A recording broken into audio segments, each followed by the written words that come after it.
tous. Bonjour. Bienvenue à ceux qui sont ici depuis le début, ceux qui s'ajoutent aussi ce soir. On est content que vous soyez là. Et ce soir, c'est notre troisième conférence de ce séminaire sur l'Apocalypse. Et déjà, on a compris qui était la bête de l'Apocalypse. Et on a vu hier que Babylone était tombée. Et ce soir, on veut voir le sceau de Dieu et la marque de la bête. Mais permettez-moi de faire un très court résumé de ce qu'on a vu dans les deux premiers soirs. On est allé dans Apocalypse et on a pu voir, d'après Apocalypse 17 et Apocalypse 13, le parallèle qu'il y avait avec le livre de Daniel, particulièrement Daniel 7. Et on avait vu que dans Daniel 7, il y avait ce que Dieu a révélé à Daniel, qui était une petite corne, qui sortait de 10 cornes. Il y avait une bête qu'on avait vue dans l'Apocalypse, qui était la bête qui monte de la mer, qui était similaire à la petite corne. On avait vu la similarité entre les deux, en fait. Si vous prenez votre Bible et vous regardez dans Apocalypse 13 au verset 5, vous prenez votre Bible dans Daniel 7, les versets 8 et 20, vous allez voir, c'est la même chose qui est dit. C'est une entité qui parle avec arrogance. On avait vu que c'est une entité qui blasphème contre Dieu. Les deux livres parlent des mêmes éléments. Une entité qui règne pendant une certaine période de temps, qu'on avait déterminée comme étant les 1260 années, ou les 42 mois, ou les 1 temps, 2 temps et la moitié d'un temps, qui se trouve à être la même période de temps. Puis on avait vu que c'était une entité qui fait la guerre aux saints, puis qui réussit à vaincre les saints. Puis, je ne peux pas prendre toute la soirée pour vous dire pourquoi on est arrivé à cette conclusion-là, qu'en 538, après Jésus-Christ, cette entité-là, elle a commencé à avoir son pouvoir. Et qu'est-ce qui s'est passé en réalité? C'est que la petite corne en montant, c'était prophétisé qu'elle abaisserait 3 cornes. Vous vous souvenez de ce qu'on avait vu, hein? Et ces 3 cornes-là, on avait vu que c'était des nations d'Europe qui s'opposaient à l'Église de Rome qui commençait, l'Église catholique romaine, qui est entrée en force quand la dernière des cornes qui s'opposaient à son pouvoir est tombée. Et il y a eu l'aide des autres nations d'Europe qui ont aidé la papauté. Puis c'est en 538 que ce règne-là a commencé. Et il s'est arrêté en 1798, 1260 années exactement après. C'est le général de Berthier, sous les ordres de Napoléon, qui a pris captif le pape, qui a eu une blessure mortelle, mais on avait vu qu'à la fin, elle allait être guérie, à la fin, avant que Jésus revienne. Puis on avait pris Apocalypse 17, qui nous disait que 5 rois étaient déjà tombés, qu'un existe, un n'est pas encore venu, puis le 8e roi était l'un des 7.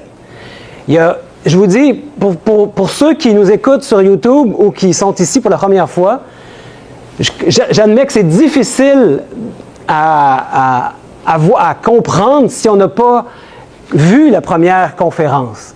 Parce qu'il y a beaucoup de choses qu'on peut voir, mais tout est basé selon la Bible. Et c'est des faits historiques en réalité. Les empires se sont succédés sur cette terre. Il y a le parallèle entre Daniel 2 et Daniel 7, la fameuse statue avec tous les métaux, qui correspond aux animaux ici qu'on avait vus. La Babylone qui était le lion, le Mède et les Perses qui était l'ours, la Grèce qui était les léopards, et l'animal terrible avec les dents de fer qui était Rome. Dans le temps de Jésus, c'était Rome. Et ensuite, de Rome est sortie une petite corne qui avait des yeux et une bouche, qui parlait avec arrogance. Et elle avait un plan d'action différent des autres cornes, parce qu'elle avait un plan d'action au niveau non seulement politique, mais au niveau religieux.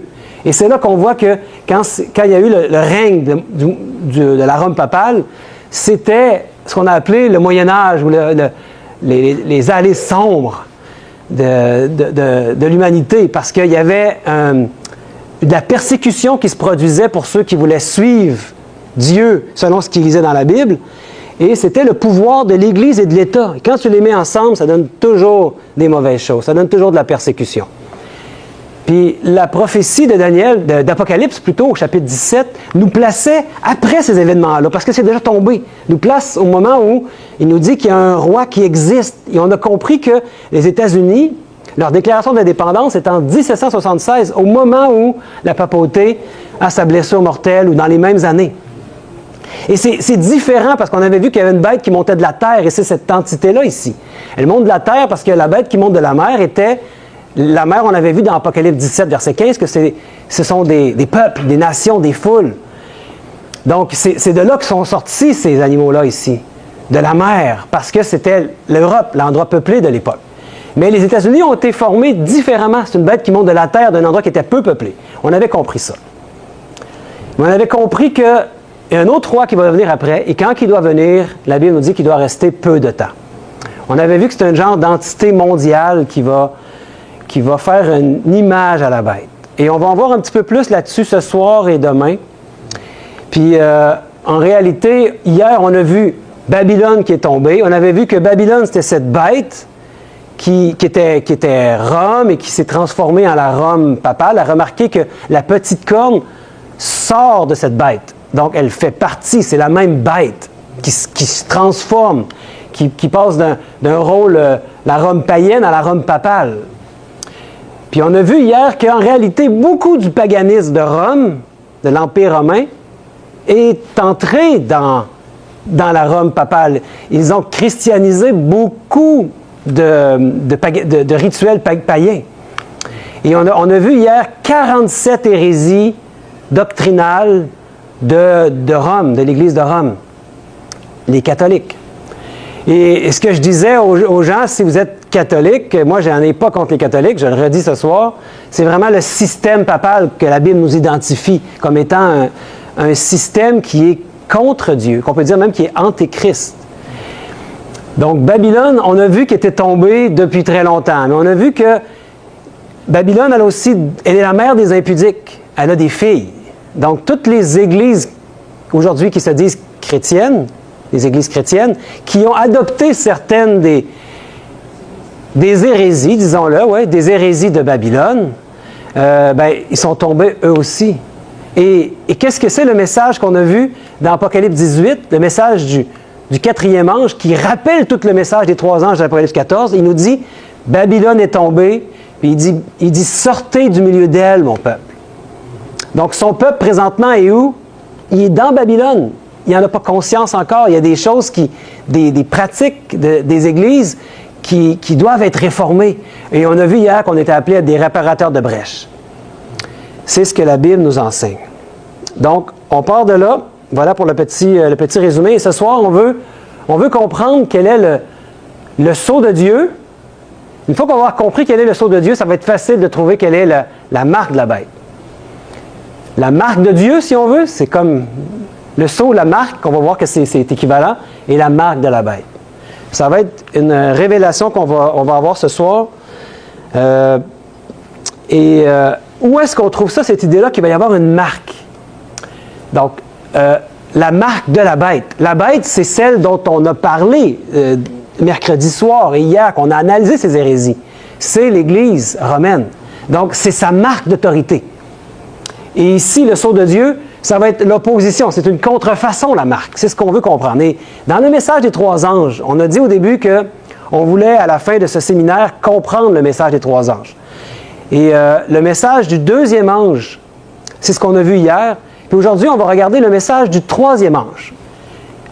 Et il nous dit au verset 9, dans Apocalypse 14, « Et un troisième ange les suivit en disant d'une voix forte, « Si quelqu'un adore la bête et son image, et reçoit une marque sur son front ou sur sa main, il boira lui aussi du vin de la fureur de Dieu, versé sans mélange dans la coupe de sa colère, et il sera tourmenté dans le feu et le soufre devant les saints anges et devant l'agneau. »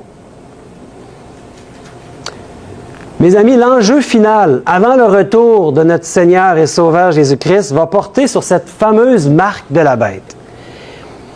Et en fait, ça va être une question de reconnaître l'autorité de Dieu ou l'autorité du diable.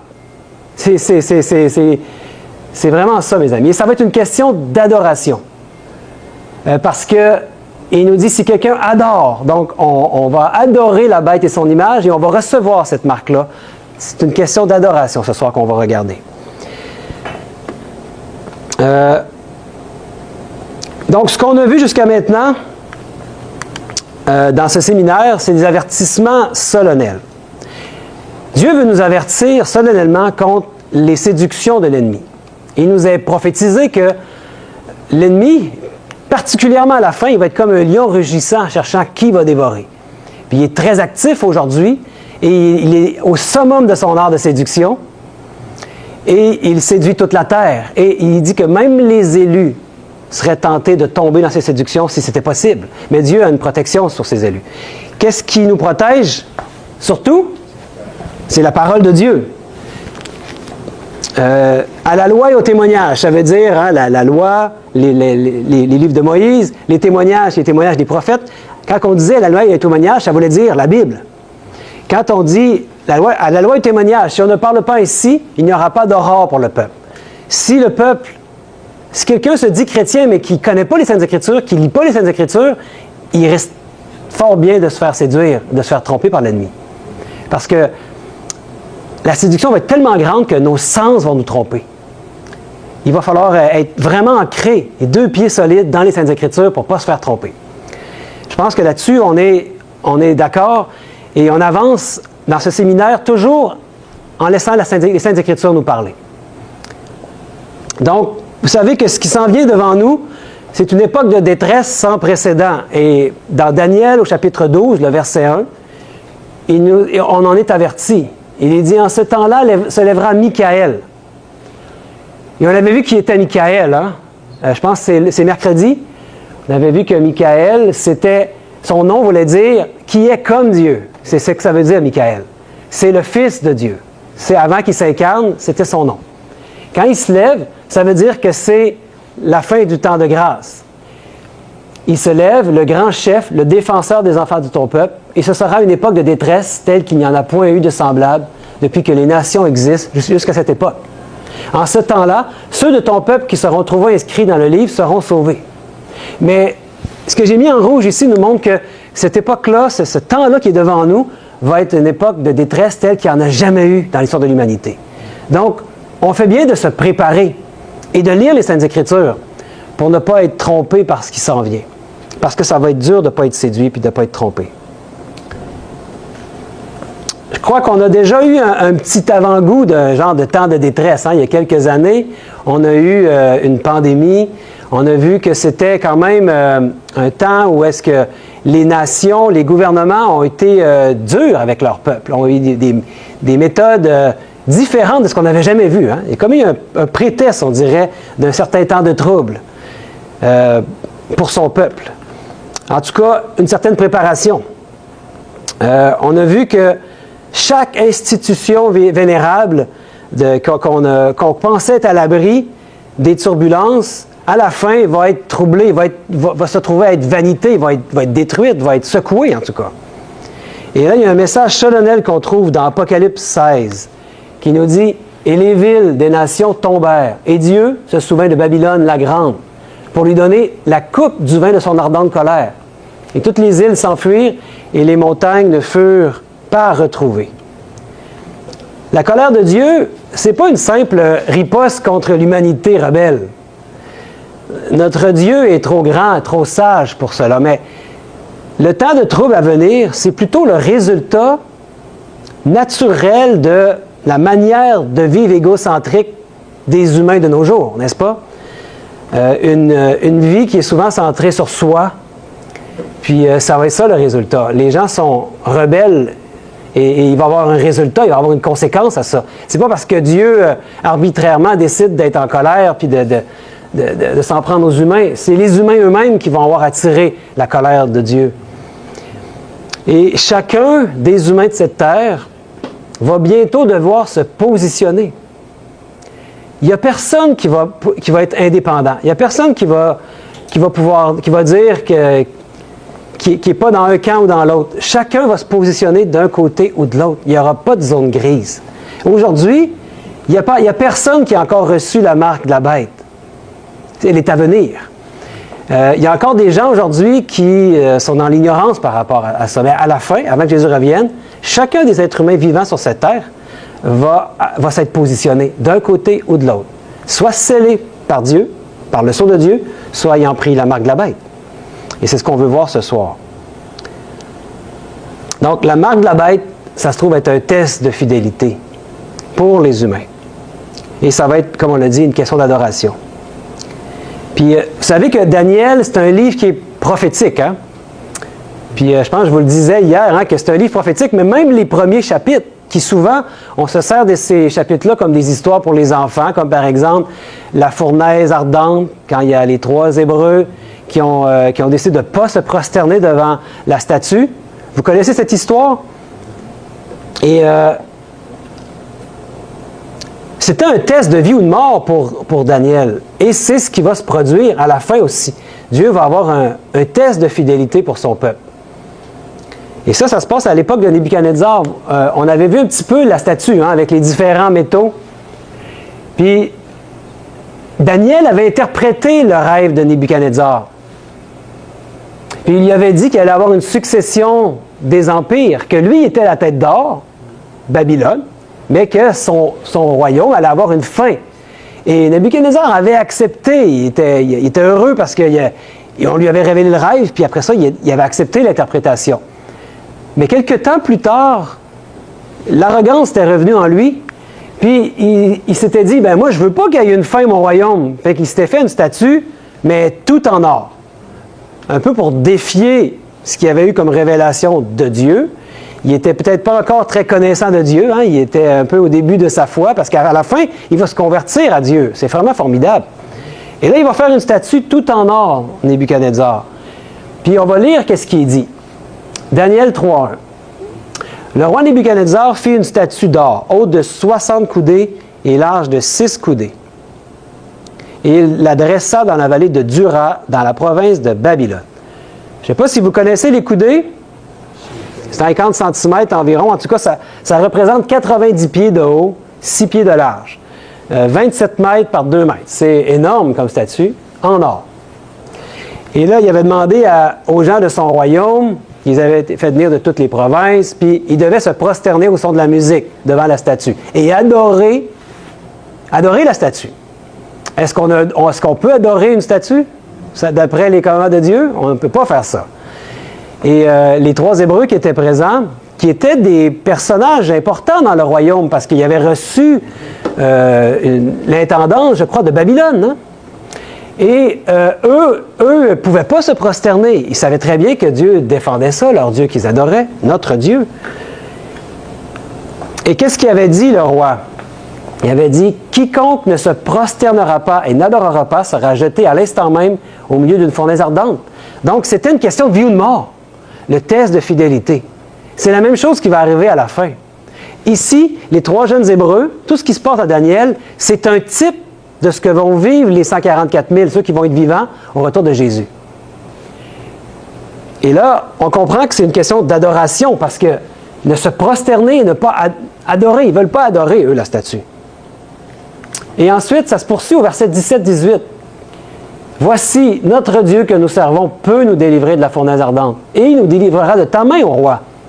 Sinon, sache, ô roi, que nous ne servirons pas tes dieux, et que nous n'adorerons pas la statue d'or que tu as élevée. » Il y avait une position ferme, et tout le monde s'était accroupi, mais eux étaient restés seuls debout. Peut-être qu'il y a un temps qui est devant nous, où est-ce que aussi on va peut-être se sentir bien seul. Mais n'oubliez pas que Dieu a un peuple sur cette terre, de toute langue, toute tribu, toute nation. Et qu'il y a un peuple qui va rester fidèle. Et qu'est-ce qui est arrivé? Ils ont été mis dans la fournaise. Ils l'ont même chauffé 7 fois plus. Puis ceux même qui ont mis les 3 Hébreux dans la fournaise en sont morts tellement c'était chaud. Mais qu'est-ce qui est arrivé aux Hébreux? Est-ce que vous savez la fin de l'histoire? Ils se promenaient dans le feu. Et il y avait un 4e qui était là. Et c'était le Fils de Dieu. Et il voyait 4 hommes. Et Nebuchadnezzar voyait 4 hommes se promener. Et ils n'avaient rien. Même seulement les liens qu'ils attachaient avaient brûlé. Eux étaient intacts. Quelle histoire! Et on voit que dans Apocalypse 7, à la fin, avant que Jésus revienne, il va y avoir des temps terribles de troubles, comme on l'a vu. Mais Dieu retient encore les vents de tempête. Et on trouve ça dans dans Apocalypse, au chapitre 7, au verset 1. Il dit, après cela, je vis 4 anges debout aux 4 coins de la terre. Et ils retenaient les 4 vents de la terre, afin qu'il ne soufflât point de vent sur la terre, ni sur la mer, ni sur aucun arbre. Les vents dans la Bible, ça représente des tempêtes, des guerres, des troubles. Donc, il y a vraiment beaucoup de troubles qui sont sur le point d'éclater dans notre monde, comme une tornade dévastatrice. Mais qu'est-ce qu'il fait Dieu? Il demande à ses anges de retenir les vents de tempête. Pour quelle raison il fait ça? Qu'est-ce qui le motive à ce que les vents de tempête soient retenus? Parce qu'il y a un travail spécial qui est en cours. Et tant que ce travail-là n'est pas terminé, ben, il retient les vents de tempête, les guerres. Quel est ce travail spécial qui doit être fait parmi les humains? Ben, les versets suivants vont nous le dire. Et je vis un autre ange qui montait du côté du soleil levant et qui tenait le sceau du Dieu vivant. Il cria d'une voix forte aux 4 anges à qui il avait été donné de faire du mal à la terre et à la mer. Et il dit, ne faites point de mal à la terre, ni à la mer, ni aux arbres, jusqu'à ce que nous ayons marqué du sceau le front des serviteurs de notre Dieu. Et comment appelle-t-on ceux qui seront marqués du sceau de Dieu? Il dit, et j'entendis le nombre de ceux qui avaient été marqués du sceau, 144 000 de toutes les tribus des fils d'Israël. Des chrétiens parvenus à la maturité en Christ. Et si vous voulez en savoir plus, ces 144 000, vous êtes invités à venir dimanche. Dimanche, ça va être la dernière des conférences et ça va être l'intégration de tout ce qu'on va avoir vu. Ça va être le summum. Les 144 000. Ceux qui sont vivants sur la terre au moment du retour de Jésus. Et ça va être l'accomplissement de l'Évangile éternel. Mais le sceau de Dieu que nous voyons ici est ce qui prépare les pécheurs comme vous et moi afin d'être prêts pour la seconde venue du Christ. Pour être prêts à se tenir debout, comme les 3 Hébreux, debout, malgré qu'il va y avoir des troubles autour de nous. Debout pour le Seigneur, malgré que ça va être le tumulte partout. Remarquez bien que le sceau est placé à quel endroit? Le sceau de Dieu est placé sur le front uniquement. Dans ce qu'on a vu dans le message du 3e ange, on avait vu que la marque de la bête allait être placée à quel endroit? Sur le front et sur la main. On va y revenir. Mais n'oubliez pas ce point-là, c'est un point important. Parce qu'il n'y a rien que Dieu nous amène dans les prophéties, dans les Saintes Écritures, qui a une raison. On doit comprendre qu'est-ce qu'il y a derrière. Et quel est le sceau du Dieu vivant? C'est ce qu'on veut comprendre quand il nous dit qu'il va mettre son sceau sur son peuple, sa marque. Qu'est-ce que c'est le sceau du Dieu vivant? Et il y a beaucoup d'interprétations dans notre monde aujourd'hui. Mais on veut voir qu'est-ce que la Bible nous dit. C'est ce qui nous intéresse. Est-ce que la Bible est silencieuse à ce sujet-là ou est-ce que dans d'autres livres de la Bible, elle nous en parle? D'abord, allons voir ce que le prophète Ézéchiel nous dit pour nous aider à comprendre. Car il mentionne cette marque qui va être mise, ce sceau, cette marque sur le front du peuple de Dieu. Ça se trouve dans Ézéchiel 9. Et si vous avez une chance d'aller lire Ézéchiel 8, vous allez voir toutes les abominations qui se produisent. Puis il y a un reste, un petit peu de son peuple qui crie, qui pleure. Et c'est sur eux qu'ils vont mettre le sceau. Ézéchiel 9, chapitre 9, versets 3 et 4. La gloire du Dieu d'Israël s'éleva du chérubin sur lequel il était et se dirigea vers le seuil de la maison. Et il appela l'homme vêtu de lin et portant une écritoire à la ceinture. L'Éternel lui dit, « Passe au milieu de la ville, au milieu de Jérusalem, et fais une marque sur le front des hommes qui soupirent et qui gémissent à cause de toutes les abominations qui s'y commettent. » Celui qui a une écritoire à la ceinture et qui parle aux anges, c'est Jésus, avant son incarnation. C'est le Fils de Dieu qui est là. Il est vêtu de lin. Puis c'est lui qui donne l'ordre d'aller et de mettre une marque sur le front de son peuple. C'est comme quand le peuple hébreu est sorti d'Égypte. Vous vous souvenez ce qu'il devait faire? Quand l'ange destructeur passait, il y avait eu 10 plaies en Égypte. Et la 10e plaie, c'était l'ange destructeur, où chacun des premiers-nés de chaque famille allait mourir, à moins qu'ils écoutent les instructions que Dieu avait données. Il y avait un animal qui devait sacrifier, et il y avait le sang qui devait être pris avec une branche d'hysope. Il devait mettre du sang sur les linteaux de la porte.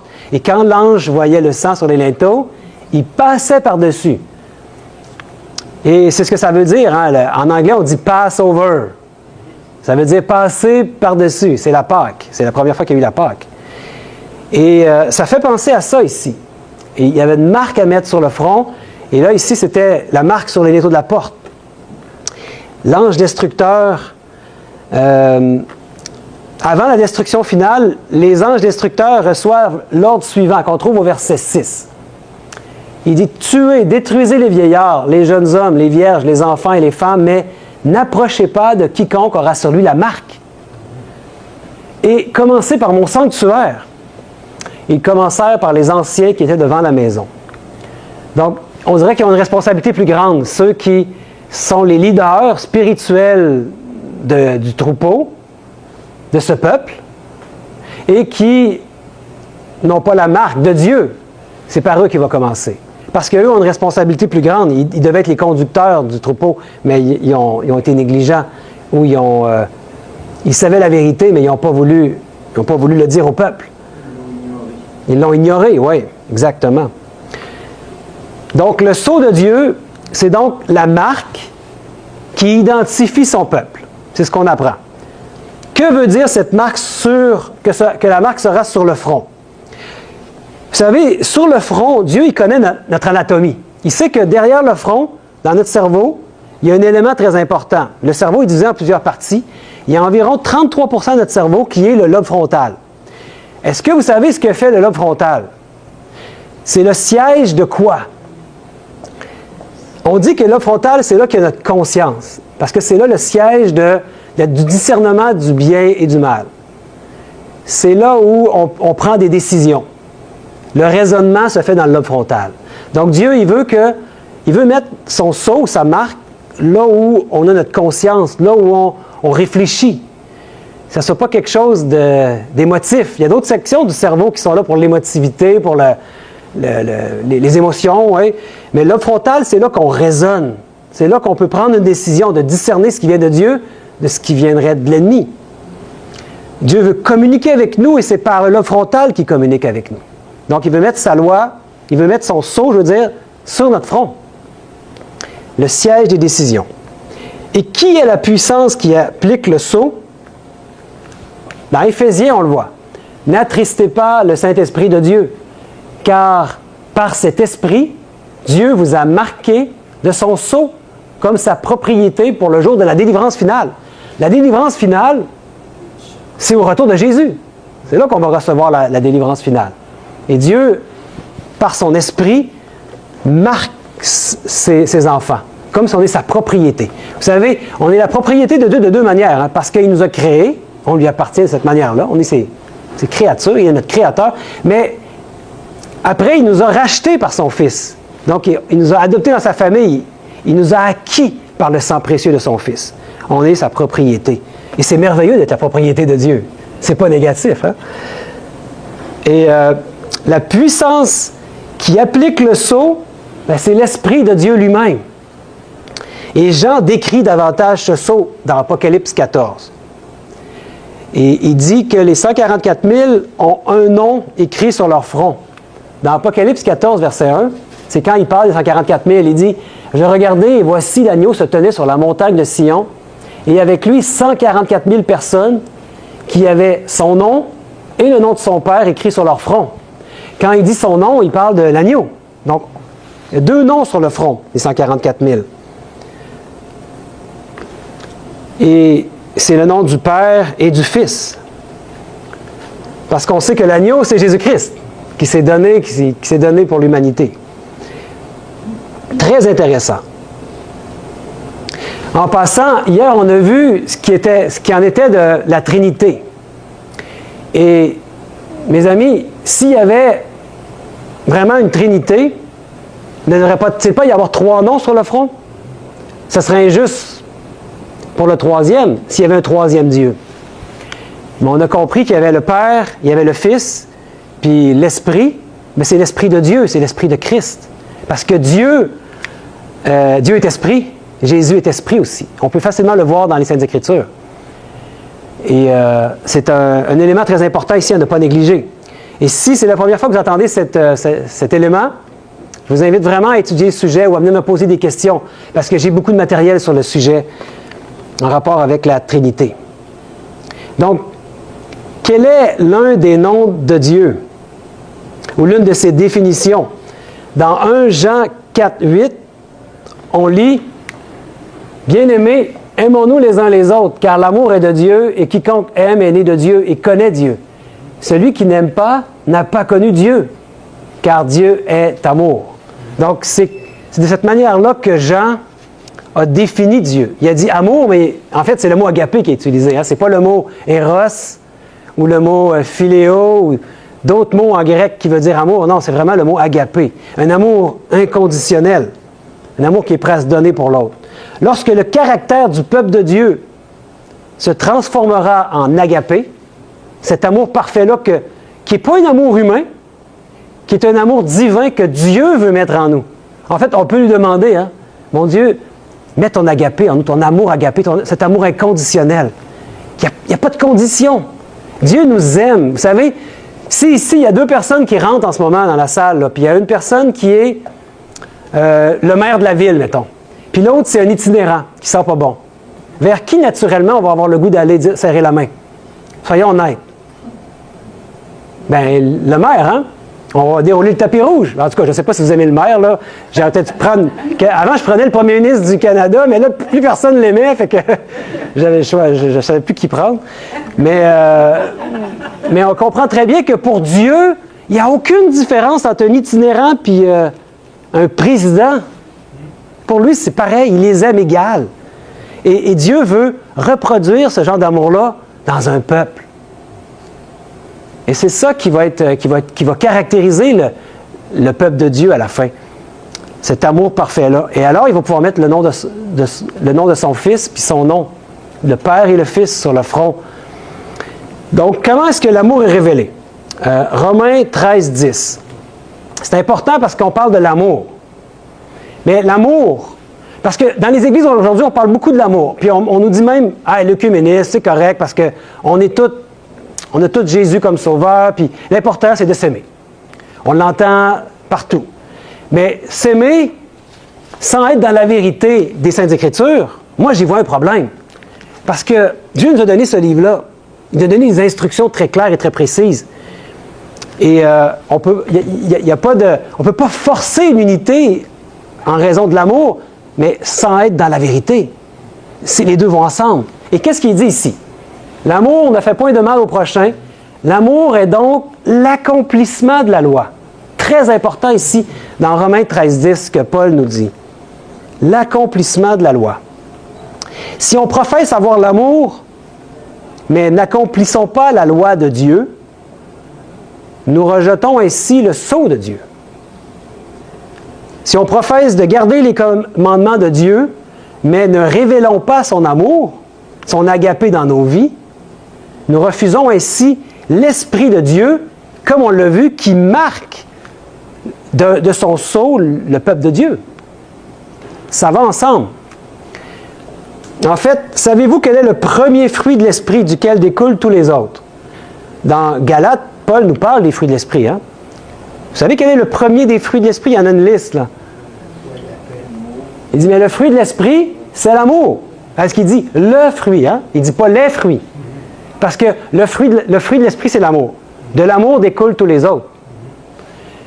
La joie, la paix, la patience, la bonté, on les connaît. Hein? Donc, l'amour, c'est le fruit de l'Esprit. Puis c'est l'Esprit qui veut nous sceller, l'Esprit de Dieu. Il nous scelle dans l'amour. Puis il dit que l'amour, c'est l'accomplissement de la loi. Il faut comprendre tous ces versets-là. Et vous savez à quel endroit Dieu désire écrire sa loi? Il répète dans le Nouveau Testament, ça vient de l'Ancien Testament, dans Jérémie 31, 33, il nous le dit, mais il veut l'écrire dans notre cœur. C'est là qu'il veut écrire sa loi.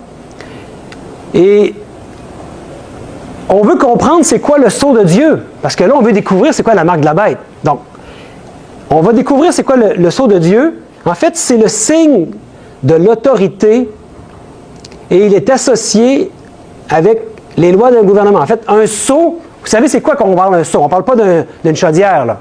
On parle d'un sceau comme on mettait une marque, on mettait souvent, il y avait une enveloppe, là, puis le roi voulait envoyer un message, et il prenait de la cire, il prenait son seau, puis il cachetait, puis là, personne ne pouvait l'ouvrir. Si c'était ouvert, on savait que le seau était brisé, donc il y avait quelqu'un qui avait trafiqué le message.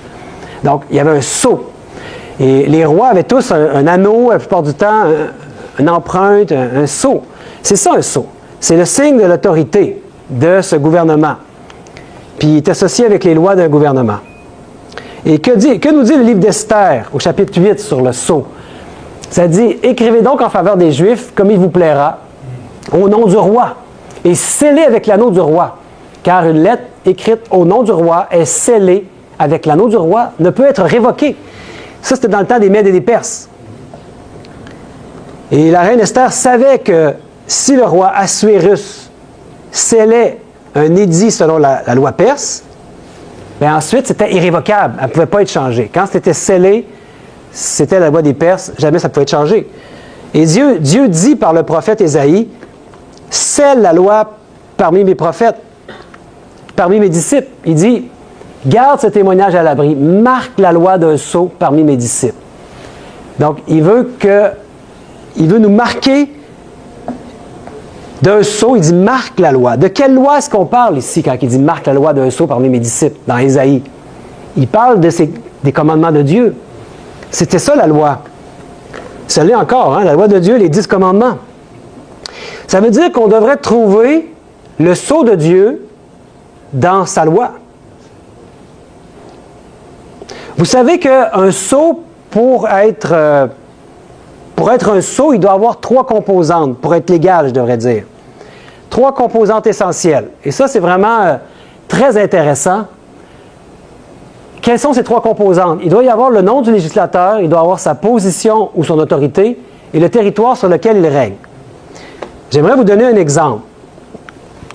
L'exemple nous vient d'une reine qui est décédée, la reine Élisabeth. Et je n'ai pas trouvé le sceau du roi Charles. Il doit sûrement en avoir un, mais je ne l'ai pas vu. Je n'ai pas vu d'image. Mais la reine Élisabeth, on a son sceau ici. Le sceau de la reine du royaume uni. Et là, on a dit que ça prend le nom, sa position et son territoire. Bien, ici, là, ce qui est écrit, c'est Élisabeth II, c'est son nom. Reine, c'est sa position, elle est reine.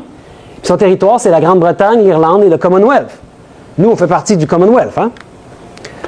Donc, c'est un sceau. Un sceau doit avoir les 3 composantes. Maintenant, la question qu'on veut se poser, c'est où pouvons-nous trouver le sceau de Dieu dans sa loi? Est-ce qu'on peut trouver ces informations-là d'un sceau qui montrait son autorité, mais dans la loi de Dieu? Bien, mes amis, vous trouverez tous les éléments d'un sceau dans le 4e commandement concernant le sabbat du 7e jour. Seul le commandement du sabbat contient ces 3 éléments essentiels pour être un sceau. Puis on va prendre le 4e commandement dans Exode 20. Et ça, c'est les tables de la loi. Vous savez que la loi de Dieu, elle est immuable. Parce que Dieu l'a écrit lui-même. Connaissez-vous beaucoup de choses que Dieu a écrit lui-même avec son doigt? Ben, il y a Belshazzar, là, dans le petit-fils de Nebuchadnezzar, qui avait eu une inscription écrite par le doigt de Dieu pour dire que son royaume allait lui être enlevé. Il y a Jésus, à un moment donné, qui a écrit dans le sable, hein, probablement les péchés de la femme adultère. Mais sinon, non, des choses qui ont été écrites par Dieu, c'est sûrement très important quand Dieu écrit avec son doigt. C'est immuable. Dans le 4e commandement, qu'est-ce qu'on y lit? « Souviens-toi du jour du repos pour le sanctifier. Tu travailleras 6 jours et tu feras tout ton ouvrage. Mais le 7e jour est le jour du repos de l'Éternel ton Dieu. Tu ne feras aucun ouvrage, ni toi, ni ton fils, ni ta fille, ni ton serviteur, ni ta servante, ni ton bétail, ni l'étranger qui est dans tes portes. Car en 6 jours, l'Éternel a fait les cieux, la terre et la mer et tout ce qui y est contenu. Et il s'est reposé le 7e jour. C'est pourquoi l'Éternel a béni le jour du repos et l'a sanctifié. » Est-ce que vous avez vu les 3 composantes d'un sceau dans ce qu'on vient de lire? Je vais les mettre à l'écran ici. Ça dit car en 6 jours, l'Éternel, c'est le nom du législateur, n'est-ce pas? A fait. Donc s'il a fait, ça veut dire c'est sa position, son autorité, il est créateur. Il fait, il crée. Et ensuite, il y a les cieux, la terre et la mer et tout ce qui y est contenu. Donc ça, c'est son territoire. sur lequel il règne. Donc, s'il règne sur les cieux et sur la terre et sur la mer, ça veut dire qu'il règne sur tout l'univers, tout ce qu'il a créé, en fait. Et c'est ça son royaume, c'est l'univers. Donc, il s'est reposé le 7e jour. Voilà pourquoi il a béni puis il a sanctifié. Donc, ici, on a les 3 éléments d'un sceau. Et quel est le message du premier ange? On en a parlé mercredi un tout petit peu. Je vous avais dit qu'on allait y revenir.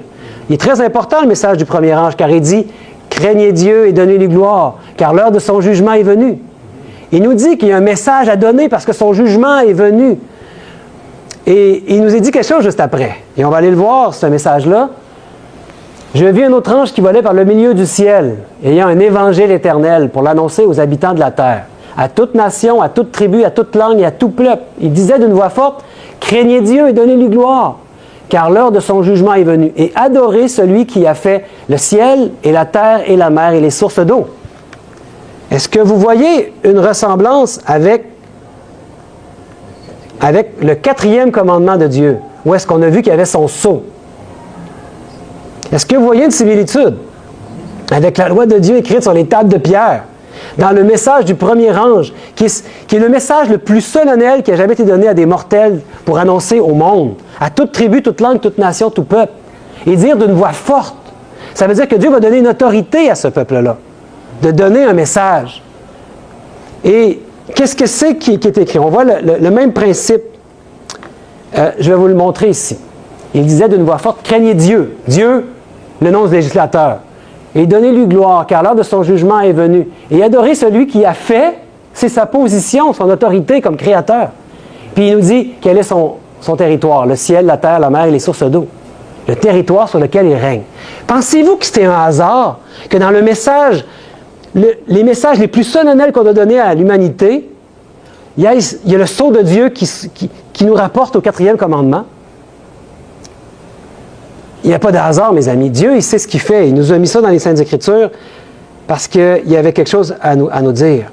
Et quand Ésaïe dit « Lis le témoignage, scelle la loi parmi mes disciples », mais il a parlé d'un travail de restauration de la loi de Dieu. Un travail, en fait, c'est un retour à son autorité légitime. Il a l'autorité, Dieu. Elle est à lui, l'autorité, parce qu'il est notre Créateur. Il règne sur l'univers. Et quelque chose dans la loi de Dieu avait évidemment été négligé par les disciples de Dieu. D'ailleurs, quand on regarde le commandement de Dieu, il est écrit « Souviens-toi ». Dieu savait qu'on allait avoir tendance à oublier ce commandement-là. Donc, ce quelque chose doit maintenant être restauré par l'ange qui doit mettre le sceau de Dieu sur le front de son peuple. Avant de mettre le sceau de Dieu sur le front de son peuple, le message du 3e ange, il doit restaurer quelque chose. Et il nous en parle ici. Il fait un lien avec le 4e commandement, le sabbat du 7e jour. Avant le retour de Jésus, ce travail-là doit être fait pour sceller un peuple. Donc, j'ai une question pour vous. Puis je pense que la réponse est évidente, mais quel est le commandement parmi les 10 qui est souvent le plus négligé par les disciples de Dieu aujourd'hui? Bien, évidemment, c'est le 4e, le commandement du sabbat. Beaucoup se sont détournés du vrai sabbat. Pourtant, Jésus lui-même pratiquait le sabbat. Et les disciples de Jésus, vous avez juste à regarder dans les Actes des Apôtres, c'est clair qu'ils allaient à l'église le 7e jour, le sabbat. Qu'est-ce qui s'est passé? On a vu un petit peu hier que la petite corde allait espérer changer les temps et la loi. Donc, le 7e jour, c'est quel jour, ça? Est-ce que c'est samedi ou c'est dimanche? On ne sait plus.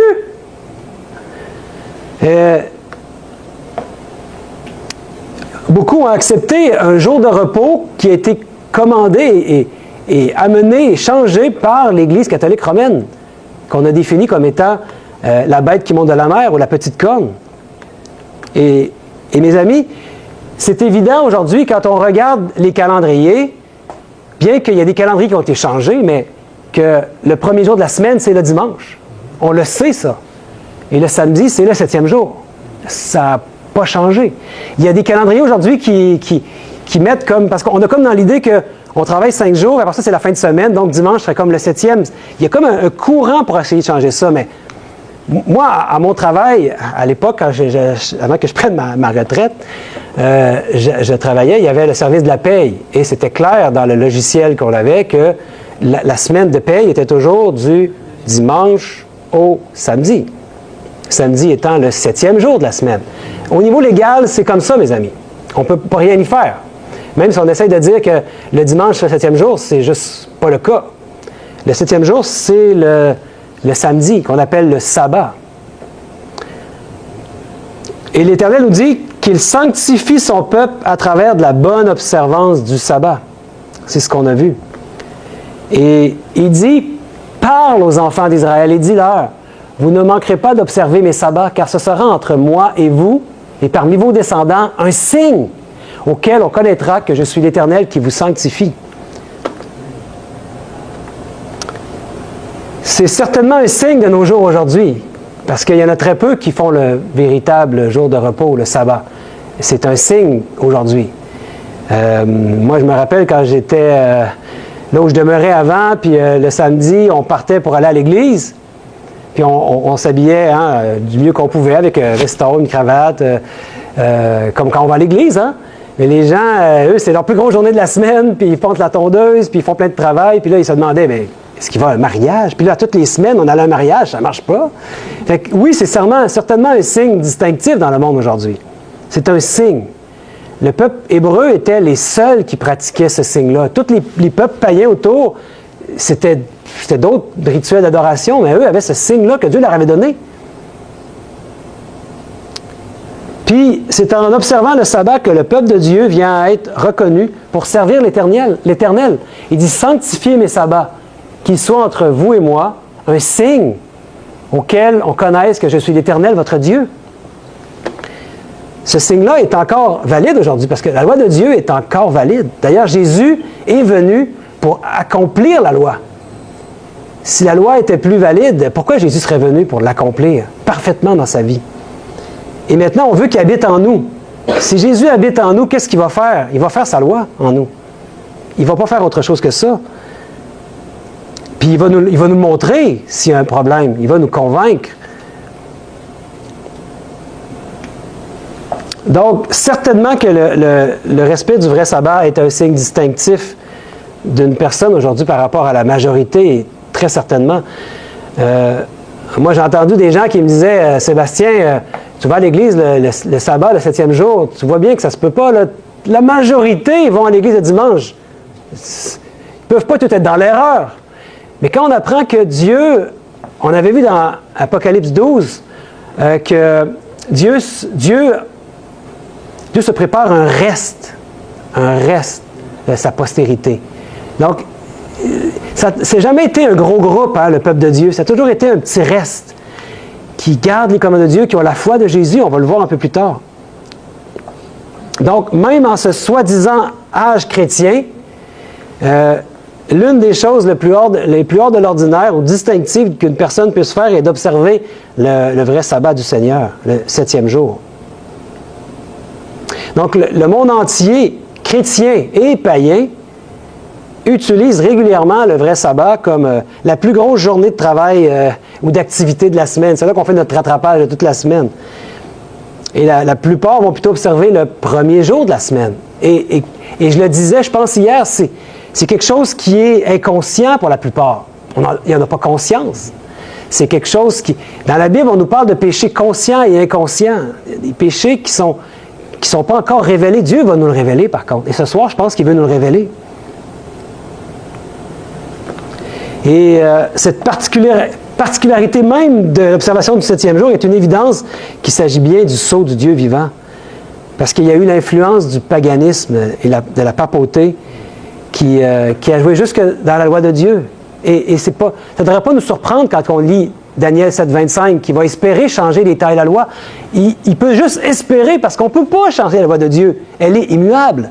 Mais aujourd'hui, la plupart des chrétiens, sans s'en rendre compte, prêtent allégeance à la papauté quand ils adorent Dieu la journée que la papauté a mis en place selon sa propre autorité. C'est grave, mes amis. Donc, il faut se rappeler que la vraie observation du sabbat est le fruit d'une véritable conversion à Christ. c'est pas simplement une affaire de se reposer le sabbat, le samedi. Par exemple, les Juifs, aujourd'hui, les Juifs, quel jour qu'ils se reposent? Le 7e jour, le sabbat, le samedi. Mais est-ce qu'ils vont recevoir le sceau de Dieu s'ils n'ont pas reconnu Jésus-Christ comme leur sauveur? On a un problème. Ce n'est pas la journée qui nous sauve, c'est Christ, n'est-ce pas? On est sauvé par Christ, par son sang, par ses mérites, par sa grâce. Mais Dieu veut mettre son sceau, il veut mettre son caractère dans un peuple.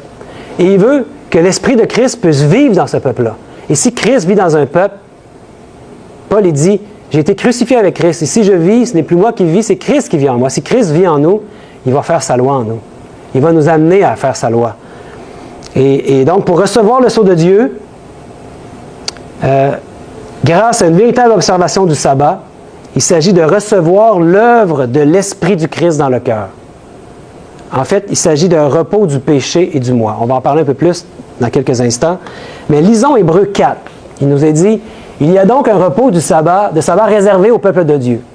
Car celui qui entre dans le repos de Dieu se repose de ses œuvres, comme Dieu s'est reposé des siennes. Le véritable repos, c'est ce qu'on voudrait. Parce que ce n'est pas une question légaliste ici. Malheureusement, le peuple juif est entré dans une sorte de légaliste. Et vous savez qu'à l'époque de Jésus, Jésus est venu pour réformer leur adoration et leur observance du sabbat.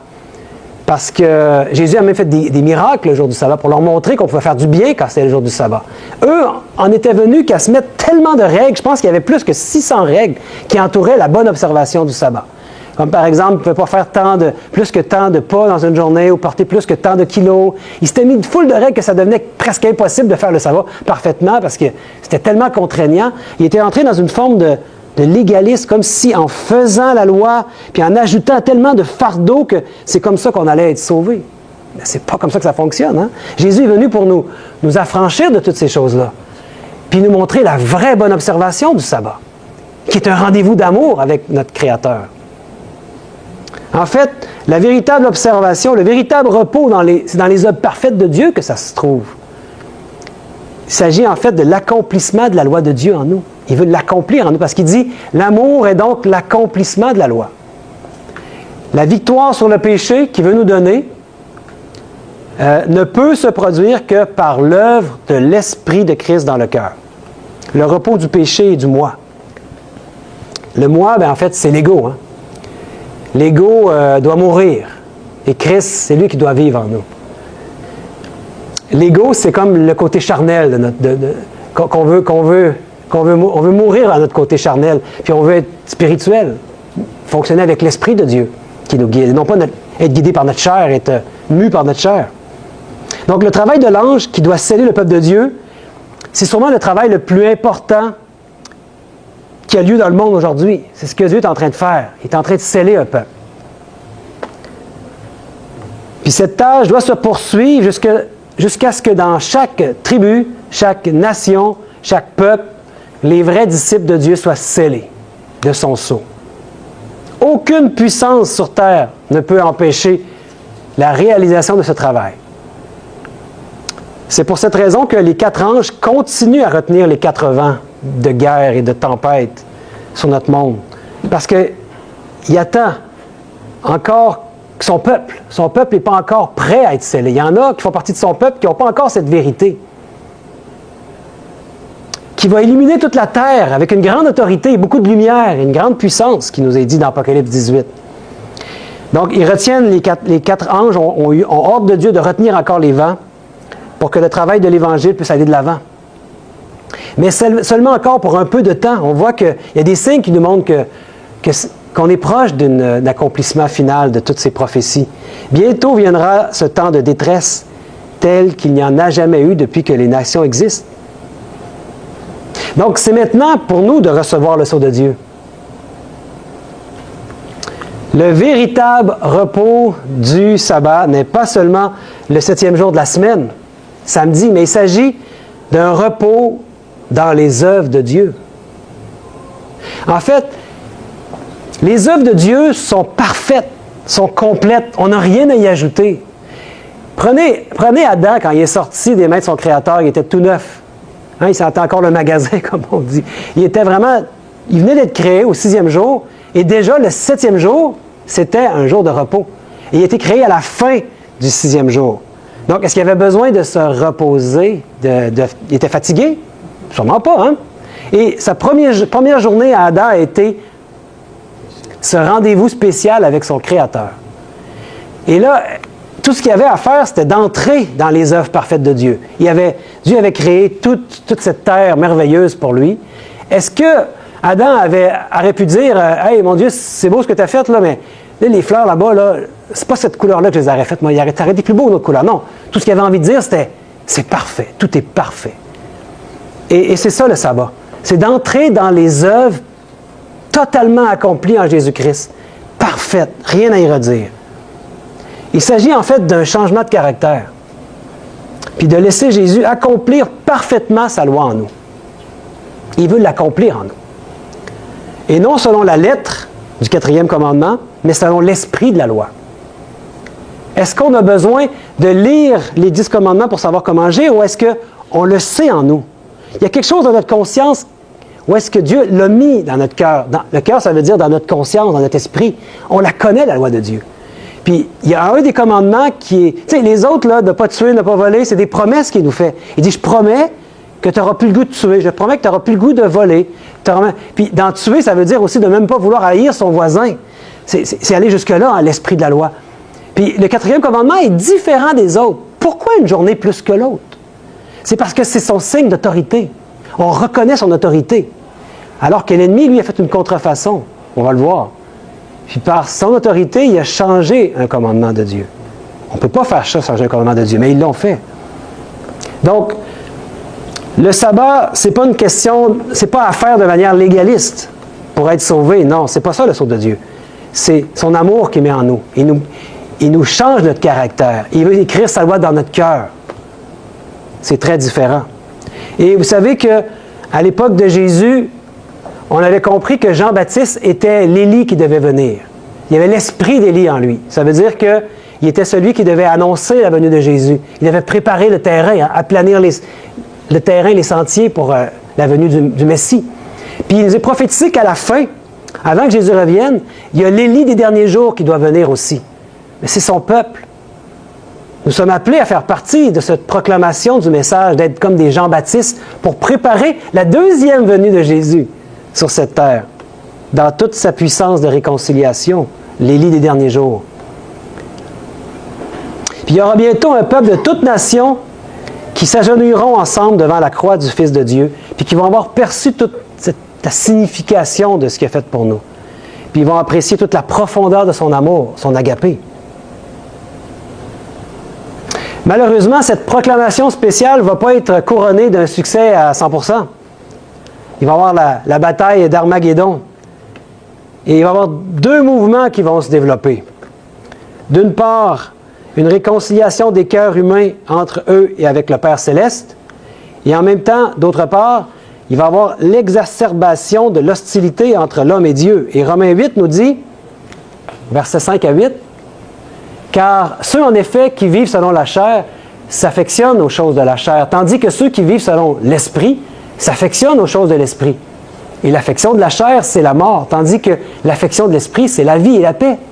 Car l'affection de la chair est inimitié contre Dieu, parce qu'elle ne se soumet pas à la loi de Dieu et qu'elle ne le peut même pas. Or, ceux qui vivent selon la chair ne sauraient plaire à Dieu. » Ce sera la polarisation ultime de la race humaine. L'heure de son jugement, comme on l'a vu dans le message du premier ange. Parce que personne ne va pouvoir rester neutre dans ce conflit-là. Il y a des gens qui s'affectionnent à la chair et d'autres qui s'affectionnent à l'esprit. Et il nous dit, Paul, hein, marchez selon l'esprit et vous n'accomplirez pas les désirs de la chair. La chair a des désirs contraires à ceux de l'esprit de Dieu. Elle nous attire contre sa loi en réalité, puis éventuellement à la rébellion contre Dieu et à défier son autorité même. Donc ce travail de scellement de son peuple se déroule aujourd'hui. Un grand nombre de toutes nations, toutes tribus, toutes langues vont être heureux de recevoir le sceau de Dieu. et ils refuseront la marque de la bête. Mais en fait, qu'est-ce que c'est la marque de la bête? Je pense que c'est ce qu'on veut savoir. Hein? Allons voir dans Apocalypse 14, 9. Il est dit, et un autre troisième ange les suivit en disant d'une voix forte, « Si quelqu'un adore la bête et son image et reçoit une marque sur son front ou sur sa main, la marque de la bête. » Et là, il y a plusieurs idées dans ce monde qui circulent. Hein? Vous avez à l'écran ici la puce électronique, le code barre. Il y en a qui ont pensé que c'était le vaccin lors de la COVID, hein, qui était la marque de la bête. Beaucoup d'idées. Mais avec ce qu'on vient de voir, mes amis, est-ce qu'on peut spéculer? Dieu nous a révélé quel est son sceau, quelle est sa marque. On n'a plus à spéculer. On peut facilement maintenant déduire qu'est-ce que c'est la marque de l'ennemi, la marque de la bête. C'est une contrefaçon de la marque, le sceau de Dieu. Ça va être quelque chose qui appartient à la bête, parce que c'est la marque de la bête. Ça ne peut pas être une puce comme ça qu'on nous forcerait à mettre dans notre main. La bête, on le sait, c'est qui? On l'a découvert au premier soir mercredi. C'est ce système apostole, le système papal, qui a, par sa propre autorité, changé la loi de Dieu. Un des commandements, le 4e. Donc, ça appartient à la bête. C'est comme ça qu'il faut trouver, il faut comprendre. Donc, la personne qui reçoit la marque de la bête va être reconnue comme étant un adorateur de la bête. Et la marque de la bête va être un acte par lequel la papauté est reconnue. C'est une allégeance qu'on fait. On sait qui est derrière la bête, hein, on l'avait vu, c'est le dragon ancien. Ça devient une allégeance envers Satan. Le conflit est toujours entre Dieu et Satan.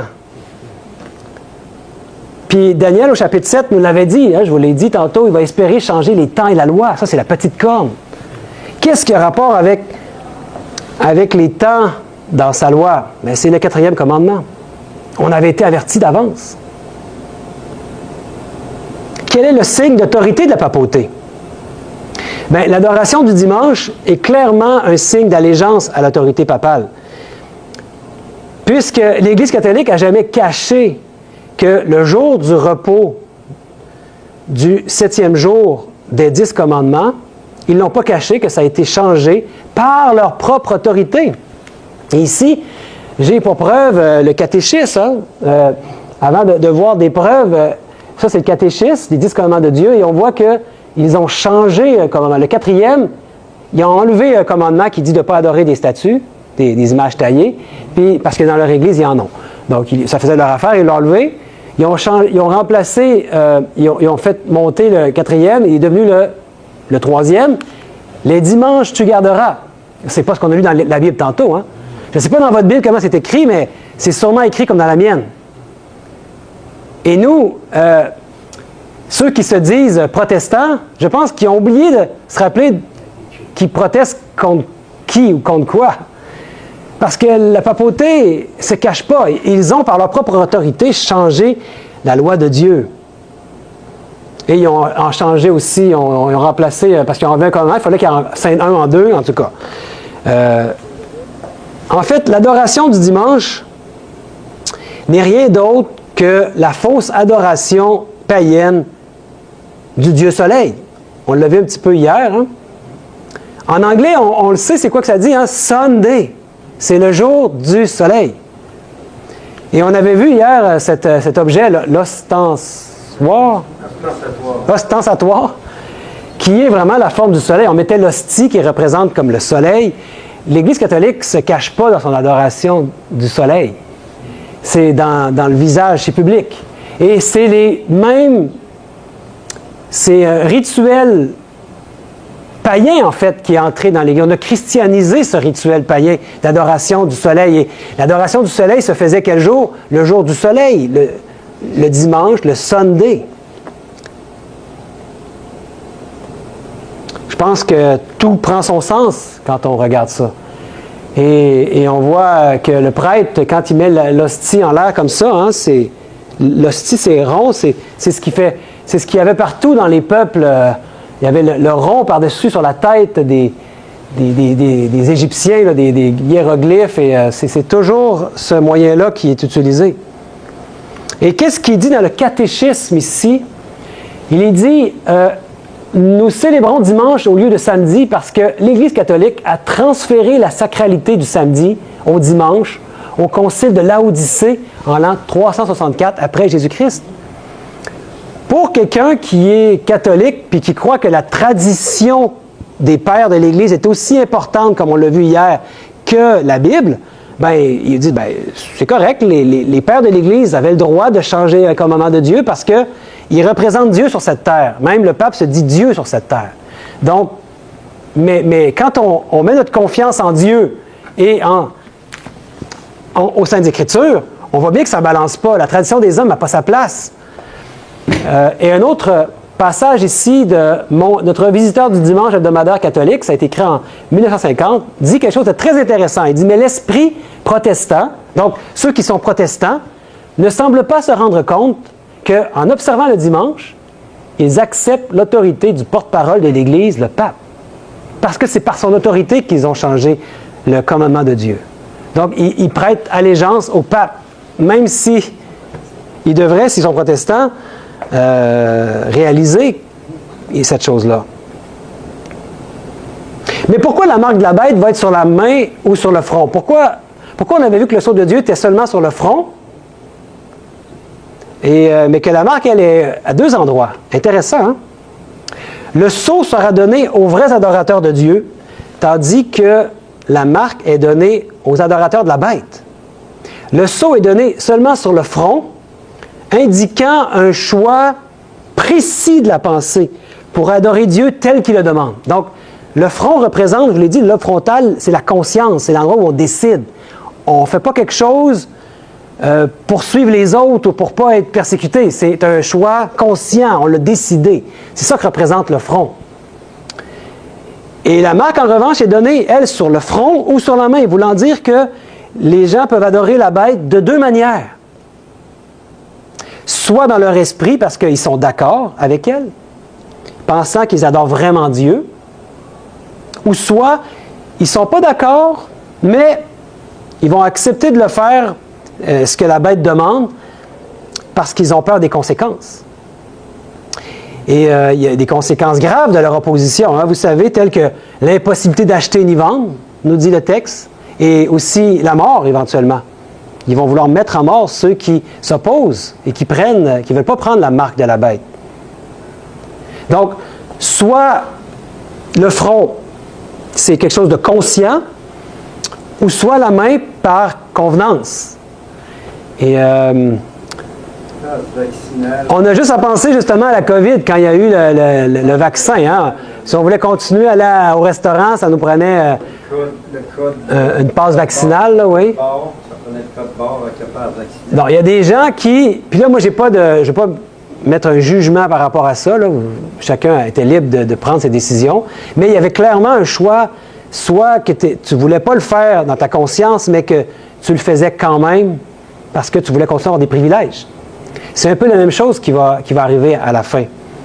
Ça va être soit par convenance, parce que la conséquence est tellement grave que tu vas suivre tout le groupe, tout le reste, parce que sinon tu vas être persécuté, puis les gens n'ont pas le goût d'être persécutés. Si ce n'est pas quelque chose qui est vraiment ancré dans la conscience, comme le sceau de Dieu va être mis dans la conscience seulement, personne ne va recevoir le sceau de Dieu par convenance. Ça va être vraiment un choix précis de notre conscience, de notre esprit. Mais est-ce possible qu'une loi forçant l'observation du dimanche comme jour de repos puisse venir un jour? Je veux dire, hey, voyons, ça se produira jamais, ça. Puis justement, pendant la COVID, hein, j'ai mis un petit clin d'œil ici, parce que le gouvernement Legault avait voté à un moment donné une genre de loi du dimanche, comme une prémisse de loi du dimanche. J'avais mis un article ici. Hein. On avait fermé les commerces. Comme c'était à l'époque, hein, quand moi j'étais jeune, les commerces étaient fermés le dimanche. Puis on voit que ça peut revenir, parce que il avait donné un repos aux gens dans les commerces, puis il avait fermé tous les commerces. Je me dis, ouais, c'est quelque chose qui, en temps normal, ne peut pas se produire, mais en temps de crise, ils l'ont fait, mes amis. Donc, c'est quelque chose qui risque de revenir. On ne devrait pas s'en étonner. Donc, dans un futur rapproché, il va y avoir une loi universelle, une loi du dimanche qui s'en vient. Une crise sans précédent qui va arriver, surtout pour le peuple de Dieu. Quelque chose qu'on doit se préparer dès maintenant, parce qu'on ne pourra plus acheter ni vendre à ce moment-là, si on veut être fidèle à Dieu. Et je vois aussi une connexion avec ce qui se passe avec la crise de l'environnement. Vous allez me dire, mais de quelle manière? Puis vous allez voir que le pape François avait écrit en 2015 un encyclique qui s'appelait Laudato Si, qui veut dire la sauvegarde de la maison commune. Ou, je pense que c'est pas ça que ça veut dire, mais c'est à ce sujet-là que ça veut dire. Le livre était à ce sujet-là, sur la sauvegarde de la maison commune. Donc, l'idée, c'est qu'il y a des idées là-dedans pour sauver la planète. En fait, les humains doivent s'unir pour sauver la planète. Puis, qu'est-ce qui est amené beaucoup? C'est l'alliance du dimanche. Donc, on met de l'avant l'idée que si on se repose une journée par semaine, on va sauver la planète. Ça veut dire que si on s'arrête, on arrête toutes nos usines, on arrête toute la pollution pendant une journée, 1/7 du temps, ça va donner un repos à la planète, puis on va la sauver. Les fameuses émissions de gaz à effet de serre et toutes ces choses-là. Puis moi, j'ai absolument rien contre la protection de l'environnement. Je fais mon recyclage et j'essaie de protéger l'environnement du mieux que je peux. Mais on se sert de cette crise-là, de l'environnement, on l'instrumentalise à nos fins. Parce qu'on nous parle du sabbat vert. Il y a le Green Sabbath Project, c'est en anglais, là, pour sauver Gaïa. Gaïa, c'est comme une nouvelle religion, c'est la religion de la nature. Le Green Sabbath Project. Is there nothing you can do about the environment? Nothing must be one of the best things you can do. Donc, est-ce qu'il n'y a rien que vous pouvez faire pour l'environnement? Ne rien faire, c'est peut-être la meilleure chose que vous pouvez faire. Donc, c'est l'idée qu'on doit se reposer une journée par semaine. Donc, ceux qui ne sont pas des gens qui veulent faire le dimanche de pleine conscience au niveau de la religion, on va les avoir d'une autre manière. On va les amener à se reposer le dimanche, mais pour sauver la planète. Forcer dans le monde entier l'adoration du dimanche. C'est quand même des choses intéressantes. Peut-être que ça va venir de cette manière-là. On vous dirait que ça se dessine. Quand on s'éveille à ces choses-là, puis qu'on commence à écouter les informations, souvent, on comprend pourquoi il y a une genre de propagande à ce niveau-là. Et il faut s'éveiller parce que la propagande, elle est partout autour de nous. Et l'ennemi essaie de nous amener dans son agenda. Puis l'ennemi est expert dans la division, dans la polarisation des peuples. On appelle ça la dialectique hégélienne. Hein? Créer une thèse, créer une antithèse, puis après ça, ils arrivent avec la synthèse. Ils vont régler le problème à leur manière. Mais il faut qu'il y ait deux camps qui ont l'air de s'opposer. Puis après, on arrive avec une solution quand c'est la crise. Puis le pape et beaucoup d'autres militent déjà, mes amis, pour qu'on ait une journée de repos pour la terre. Le pape parle pour la terre. Et quelle journée va être le sabbat vert? Ça ne sera pas le samedi, je vous l'annonce. Hein? Ce qui milite là-dedans, c'est pour le dimanche, le Sunday là. Et vous savez que les États-Unis ont failli passer une loi du dimanche dans les années 1888, dans ces coins-là. Puis ça n'avait pas passé à ce moment-là. Le peuple de Dieu n'était pas prêt. Mais il y a une loi du dimanche qui se prépare. Et vous savez que s'il y en a qui ont des doutes par rapport au samedi, que c'est bien le 7e jour, j'ai mis ici à l'écran en 108 langues le nom pour le sabbat du 7e jour, qui correspond à samedi. S'il y en a qui parlent, qui ont déjà parlé l'espagnol par exemple, ça s'écrit sabado. Donc dans la langue même, c'est clair que c'est le sabbat. Dans notre langue, samedi, c'est plutôt pour une planète, là, hein, c'est Saturne, je pense. C'est pas significatif pour le samedi, mais le sabbat, mais ici, dans 108 langues, il y a ça dans la langue, que le samedi, c'est le sabbat. Il n'y a pas de doute, mes amis. Et on avait parlé mercredi, du 6e roi d'Apocalypse 17, qui va bientôt parler comme un dragon. Les États-Unis, qui ont été créés avec des bons principes comme un agneau, mais qui à la fin vont parler comme un dragon. Puis vous vous souvenez, hein, les États-Unis étaient cette entité. Je vis monter de la terre une autre bête qui avait 2 cornes semblables à celles d'un agneau et qui parlait comme un dragon. Au chapitre 13. Donc les États-Unis vont bientôt parler comme un dragon. Il va bientôt y avoir aux États-Unis une image de la bête qui va être formée. Vous êtes-vous déjà demandé c'est quoi cette image de la bête? Comment était la bête quand elle était en force? Dans le temps du Moyen Âge, là, cette période de suprématie papale où il y avait le pouvoir politique et religieux, c'était un temps d'intolérance parce qu'on mariait l'Église et l'État.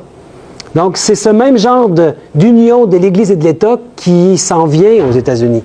Parce que les États-Unis vont bientôt parler comme un dragon. Ils vont faire une image à la bête.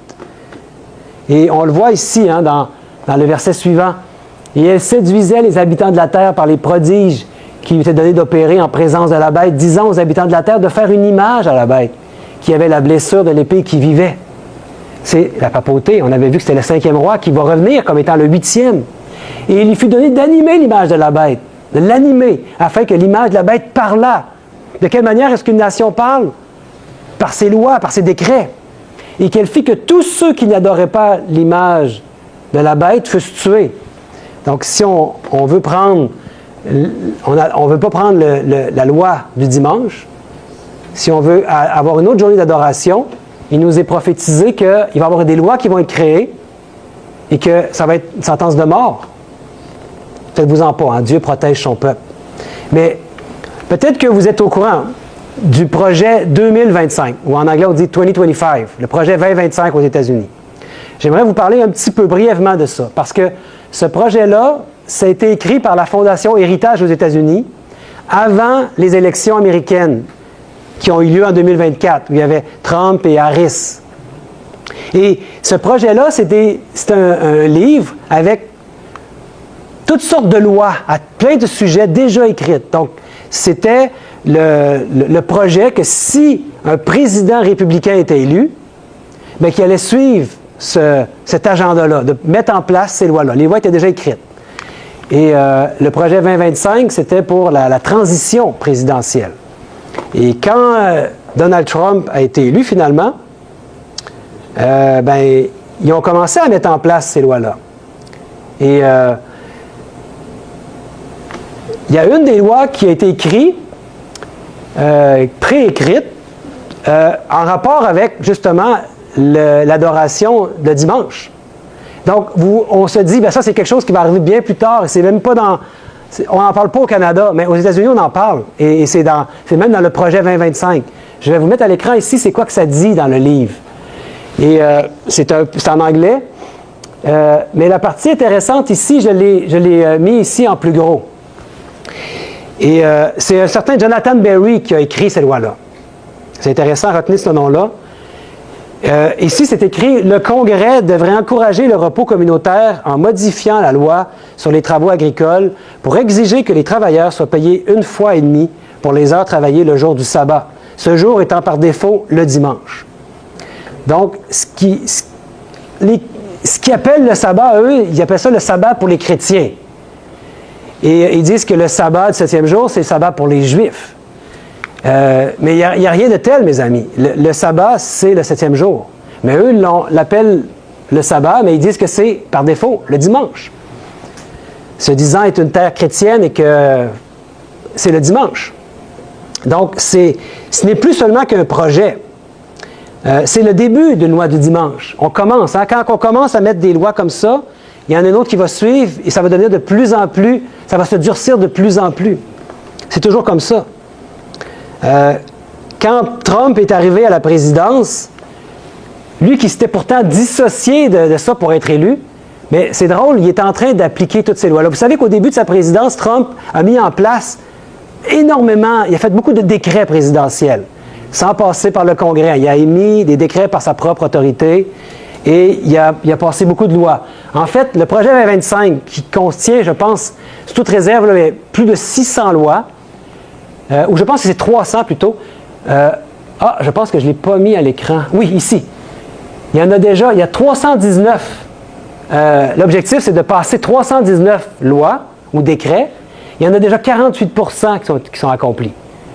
Ça fait à peine 1 an qu'il a été élu. Il y a encore combien de jours avant la fin de son terme? Il calcule les jours. Parce que les conservateurs aux États-Unis, qui sont la majorité des chrétiens nationalistes, veulent le retour de la religion en force au gouvernement. Ils poussent pour des lois religieuses appliquées par le gouvernement. Vous ne trouvez pas ça inquiétant, mes amis? Donc, c'est un retour à l'intolérance qui caractérisait le Moyen Âge. Et qu'est-ce qui arrive quand on marie l'Église et l'État? Pourtant, les États-Unis ont été fondés sur des principes de séparation de l'Église et de l'État. C'est pour ça que les gens venaient de l'Europe. Ils se réfugiaient aux États-Unis pour la liberté de conscience, la liberté de religion. Mais cette chose-là est menacée maintenant. Et lui, c'est Jonathan Berry. C'est lui qui a écrit la loi. Savez-vous qu'est-ce qui est arrivé avec Jonathan Berry? Il n'a pas seulement juste écrit une loi comme ça. Il a été nommé par le gouvernement Trump à la tête du ministère du Travail, le Labor Office. Il a été confirmé le 8 octobre. Donc, il est nominé, mais après ça, il y a des comités qui étudient, et là, finalement, il a été confirmé. Celui qui a écrit la loi. Et lui, c'est public, là. Vous pouvez voir des vidéos il parle à des chrétiens, puis il leur dit que lui, sa priorité, c'est cette fameuse loi du dimanche. Et il évoque Constantin, qui avait fait une pareille loi du dimanche aussi, qui forçait les gens. Il veut le retour à ça. Et lui, il est le solliciteur, comment ça se dit en anglais, donc? Le Solicitor of Labor. Donc, c'est un avocat. C'est lui l'auteur de ce projet de loi-là. Et là, c'est ça qu'il veut mettre en place. Lui, c'est sa priorité.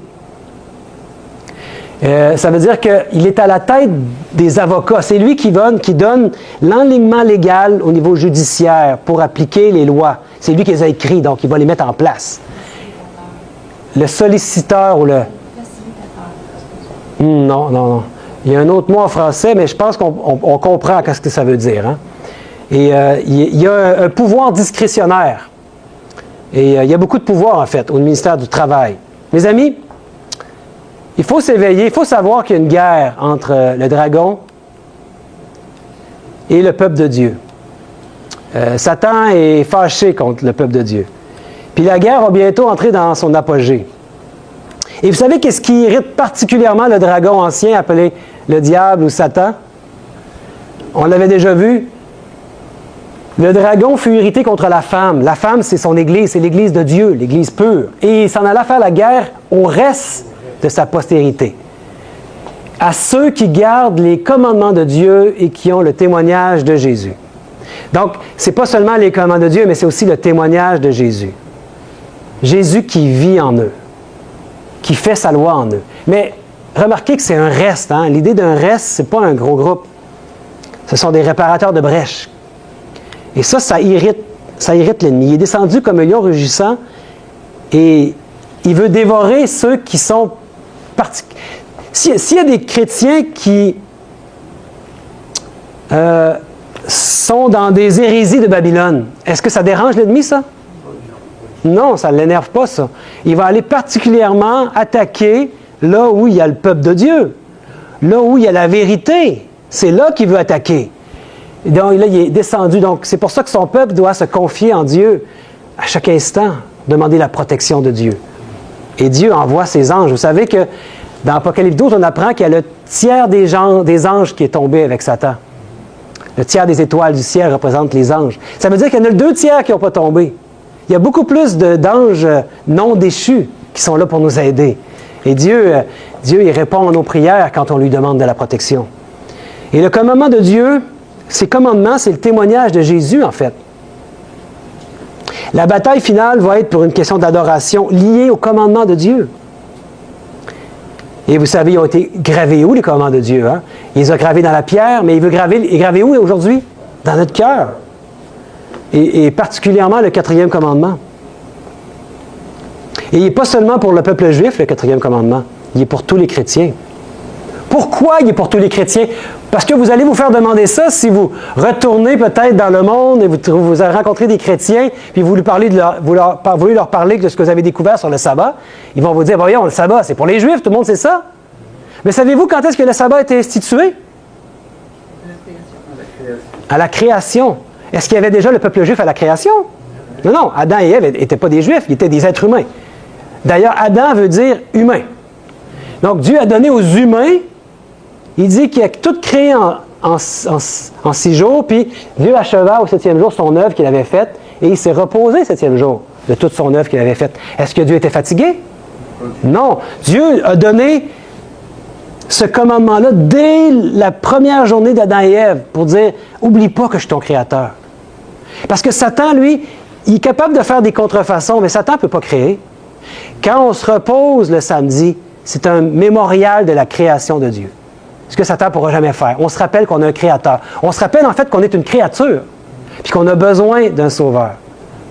Et c'est un moment béni, le 7e jour, parce qu'il l'a béni puis il l'a sanctifié. Quand Dieu bénit quelque chose, quand Dieu le sanctifie, est-ce que c'est juste pour un temps ou c'est pour toujours? Non, c'est toujours. C'est pour toujours, mes amis. Ça ne s'est pas arrêté au temps du peuple juif. Non, au contraire. Et on va voir des éléments vraiment intéressants parce que ça, c'est bien avant le Sinaï. Il y en a qui disent, les 10 commandements, c'était donné au Sinaï, puis ça, c'est plus valide aujourd'hui. Mais ça, c'est bien avant le Sinaï, c'est depuis le tout début, depuis la première journée d'Adam et Ève, nos premiers parents. Puis est-ce que Dieu a enlevé sa bénédiction? Non. Est-ce que Dieu a enlevé la sanctification de cette journée? Non. À nulle part, vous allez trouver ça dans les Saintes Écritures. Si on veut être honnête là, avec les Saintes Écritures, avec ce que Dieu nous donne, on est obligé de dire non, il n'a jamais enlevé cette bénédiction-là. La manne dans le désert le prouve. Ça, c'est avant le Sinaï. Et Dieu, pour nourrir le peuple qui sortait d'Égypte, qu'est-ce qu'il a fait? Il a fait descendre un pain du ciel qu'on appelle la manne. Et vous savez, il y a quelque chose de spécial avec la manne. Hein? Il y a des miracles qui se produisent. Parce que tous les jours, il tombait de la manne, c'est déjà un miracle. Et vous savez que le vendredi, il tombait 2 fois plus de manne. Puis un autre miracle qui se produisait, c'est que le samedi, il n'en tombait pas. Est-ce qu'ils pouvaient oublier le jour du sabbat, le 7e jour? Non. Ils ont été comme disciplinés pendant 40 ans dans le désert avec le sabbat. Parce qu'il y avait un miracle qui se produisait. Et s'ils en ramassaient trop à chaque jour, qu'est-ce qui se passait avec s'ils avaient ramassé trop? Ils pourrissaient rendu, ce qu'ils avaient trop ramassé, rendu au soir d'après. Mais le vendredi, ce qu'ils ramassaient en double ne pourrissait pas, ils pouvaient se rendre et manger jusqu'au samedi. Le vendredi et le samedi, il y avait 2 journées où ce qui ne pourrissait pas. Il y avait plein de miracles qu'ils faisaient par rapport à ça. Et ça, c'était avant qu'ils donnent les 10 commandements. Donc, ça précède le Sinaï. Mais Dieu savait qu'on aurait tendance à oublier ce mémorial de la création. Et c'est pour ça qu'il a commencé le 4e commandement en disant « Souviens-toi du jour du repos ». Il savait qu'on allait avoir tendance à oublier cette journée-là. Et vous savez à quel moment débutait chaque journée de création? Ça dit, Dieu vit que tout ce qu'il avait fait, et voici, cela était très bon. Ainsi, il y eut un soir, il y eut un matin, ce fut le 6e jour. À chaque journée, il commence toujours par le soir. Donc, chaque journée commençait par le soir. Donc, présentement, on est vendredi soir. Le soleil s'est couché à 16h30 environ. Le sabbat a commencé à 16h30 ce soir. C'est ce que les Juifs font encore aujourd'hui. Hein? Et c'est ce que les chrétiens sont appelés à faire aussi. Le sabbat ne commence pas à minuit. C'est une invention, ça, mes amis. Il n'y a rien de spécial à minuit. Il y a un repère que Dieu nous a donné. Le soleil est là. À chaque jour, il y a 24 heures. Il se lève, il se couche, il se lève, il se couche. On sait quand est-ce que le sabbat commence. Même si on n'a pas de montre, parce qu'à minuit, c'est impossible de commencer le sabbat à minuit si on n'a pas une montre. Mais quand on voit le soleil, quand est-ce qu'il se couche, on le sait. Dieu, il est bon. Il a fait les choses qu'on puisse facilement pouvoir l'adorer et garder ce 24 heures-là pour lui. C'est un moment béni qui a sanctifié. Spécial, mes amis. Il y a une grande bénédiction d'entrer dans le repos du 7e jour. Nous sommes aujourd'hui le 7e jour. On est entré dans son repos. C'est une grande bénédiction. Un soir, il y a un matin. Et que nous dit la fin du message du 3e ange? Dans Apocalypse 14. On va aller voir qu'est-ce qu'il nous dit. C'est ici la patience des saints. Ce sont ceux qui gardent les commandements de Dieu et la foi de Jésus. Donc, tout de suite après avoir parlé de la marque de la bête, de ne pas prendre la marque de la bête, il nous parle de garder les commandements de Dieu. Qu'est-ce que ça fait là, mes amis? Voyez pas que c'est comme la confirmation de ce qu'on a dit ce soir? La patience des saints, ou d'autres textes disent la persévérance des saints. Et la foi de Jésus. Remarquez qu'il y a des versions qui disent la foi en Jésus, ou d'autres disent la foi de Jésus. Ici, la version Osterwald, qui est reconnue comme étant une des meilleures traductions de la Bible, nous dit la foi de Jésus. Et le traducteur pouvait dire un ou l'autre, mais d'après ce qu'on comprend, c'est beaucoup plus exact de dire la foi de Jésus. C'est cette foi-là qu'on veut être reproduit en nous. Parce que la foi de Sébastien, qu'est-ce qu'elle vaut? Mais la foi de Jésus, elle a eu la victoire sur tous les péchés, sur toutes les tentations. Cette foi s'est rendue jusqu'au bout, jusqu'à la mort même de la croix. Et c'est cette foi-là qu'on veut être reproduit en nous. En fait, moi, je veux vous dire que je mets ma foi en la foi de Jésus. J'ai foi en sa foi. Sa foi, elle va jusqu'au bout. La mienne, elle est défaillante. Puis sa foi, elle, va transporter des montagnes. C'est pour ça qu'il dit qu'on va faire des choses même plus grandes que lui. Parce que quand la foi de Jésus est reproduite dans un peuple, imaginez-vous, quand il y avait un Jésus sur cette terre, c'était puissant, mais imaginez-vous un peuple de Jésus. Je parle au niveau symbolique. Hein? S'il vit en nous, on devient un peuple qui représente Jésus. Par son esprit, il habite en nous. Et qu'est-ce qu'il dit dans Apocalypse 22, 14? Heureux ceux qui observent ses commandements, afin d'avoir droit à l'arbre de vie et d'entrer par les portes dans la ville. C'est pas rien, mes amis. Et un autre texte dans 1 Jean 2, 3 nous dit « Et par ceci, nous savons que nous l'avons connu, savoir si nous gardons ses commandements. » Ça veut dire que si on ne garde pas ses commandements, on ne l'a pas connu. La connaissance de Dieu, il dit « Car la vie éternelle, c'est de te connaître, toi, le seul vrai Dieu, et celui que tu as envoyé, Jésus-Christ. » Connaître les deux. La connaissance, ça veut dire, au terme biblique, connaître, là, c'est comme une relation. Même, il disait quand tel patriarche avait connu sa femme, hein, ça voulait dire qu'il y avait eu une relation sexuelle. C'est une relation d'intimité, c'est ça que ça veut dire. Connaître Dieu, ça veut dire avoir une intimité avec lui. Donc, est-ce qu'on a connu Dieu? Est-ce qu'on a eu cette intimité-là avec lui qui nous révèle des choses puis qu'on est prêt à les accepter, même si ça bouscule notre univers? Parce que là, peut-être vous vous dites, mais qu'est-ce que je vais faire? Je ne suis pas pour faire le sabbat du 7e jour. Qu'est-ce que va dire mon Église? Peut-être que ces questions-là vous traversent l'esprit. Mais chacun des êtres humains de cette terre va devoir se positionner. Et quiconque va aimer plus sa femme ou sa mère ou sa belle-mère ou sa belle-sœur plus que moi n'est pas digne de mon royaume. Donc, chacun va se positionner. Il y a des gens peut-être qui vont se positionner grâce à votre témoignage, mes amis. Il ne faut pas négliger cet aspect. Puis, Jésus a dit dans Jean 14, « Si vous m'aimez, gardez mes commandements. » C'est une question d'amour. Ce n'est pas une question de faire la loi pour être sauvé. Oubliez ça. Beaucoup sont tombés dans ce piège. Mais il y a une alliance qu'il veut faire avec nous. Vous savez, il a fait une alliance avec son peuple. Et le peuple hébreu a entendu l'alliance au Sinaï et ils ont promis à Dieu, ils ont dit, nous le ferons. Ils ont entendu la loi puis ils ont répondu ça, nous le ferons. Et ça n'a pas été long qu'ils ont fait un veau d'or. Hein. Ils n'ont pas réussi parce que Dieu n'a jamais demandé qu'on signe en bas de l'alliance, en bas d'un contrat. C'est des promesses qu'il fait. Il dit, regarde, je te promets que tu n'auras plus le goût de voler, tu n'auras plus le goût de tuer, tu vas avoir le goût de faire mon sabbat, le 7e jour. Il promet qu'il va le faire en nous. Puis il dit quelque chose qui s'adresse à nous aujourd'hui, qui a été repris par Jean, par l'apôtre Jean, dans Jean 14. Il dit, c'est Jésus qui parle, mais il dit, voici l'alliance que je ferai avec la maison d'Israël après ces jours-là, dit l'Éternel. Je mettrai ma loi au-dedans d'eux, je l'écrirai dans leur cœur, et je serai leur Dieu, et ils seront mon peuple. Et si vous restez demain, et particulièrement dimanche, vous allez comprendre qui est l'Israël aujourd'hui. Parce qu'il y a beaucoup de choses qui sont dites dans notre monde aujourd'hui, mais on veut savoir ce que la Bible nous dit sur l'Israël. Nous sommes appelés à être l'Israël aujourd'hui. Et vous allez le voir, je vais vous le démontrer par les Saintes Écritures. Ça va être une évidence. Et c'est en nous qu'il veut mettre sa loi. Il veut l'écrire dans notre cœur. Voilà l'alliance qu'il veut faire avec nous. Ce n'est pas une question légaliste. Mes frères et sœurs, il y a vraiment une bonne nouvelle annoncée au monde en ces temps de la fin. On n'a pas à leur annoncer une mauvaise nouvelle, les gens autour de nous. Mais une vraiment bonne nouvelle. Jésus revient bientôt. Puis, on est invité à être parmi ces gens qui vont recevoir le sceau de Dieu. Puis, on ne veut pas garder ces vérités-là pour nous-mêmes, on veut que le plus grand nombre puisse le savoir. Et il dit, « Venez à moi, vous tous qui êtes fatigués et chargés, je vous donnerai du repos. Prenez mon joug sur vous et recevez mes instructions, car je suis doux et humble de cœur. Vous trouverez du repos pour vos âmes, car mon joug est doux et mon fardeau est léger. » Il ne veut pas mettre des fardeaux sur nous qu'on ne serait pas capable de porter. Et si on est sur le même joug que Jésus, le fardeau devient léger. Vous savez, c'est quoi un joug, hein?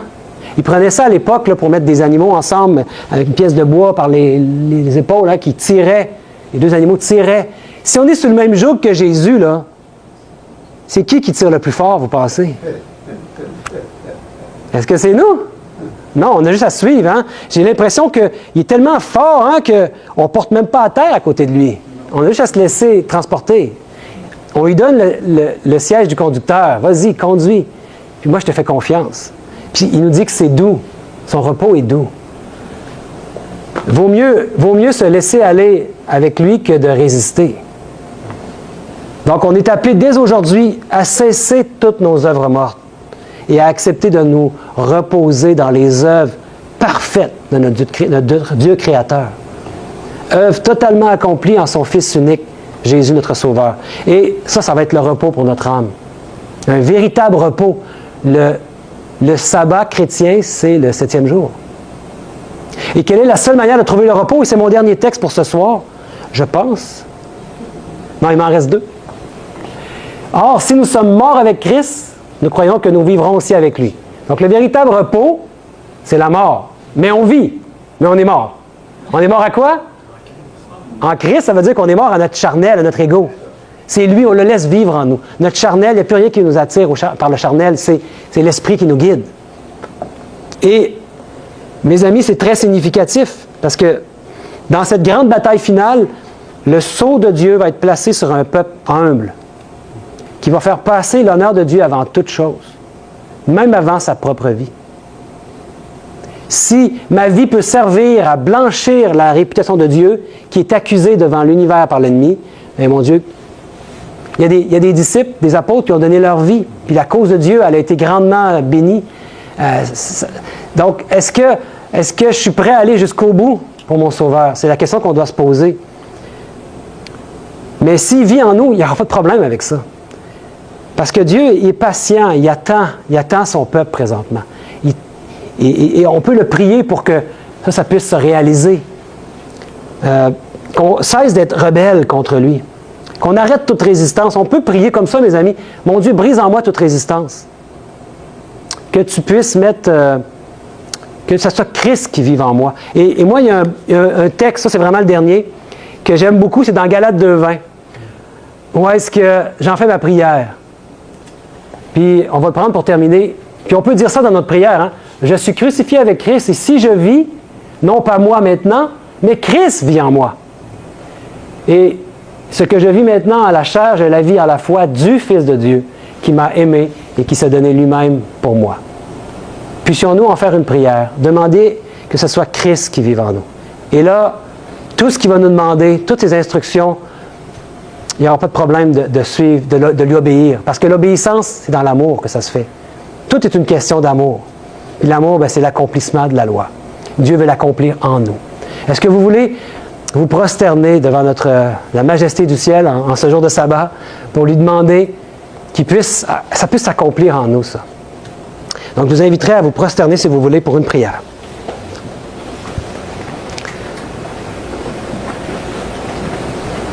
Mon Père éternel, je sais que ce message peut être confrontant.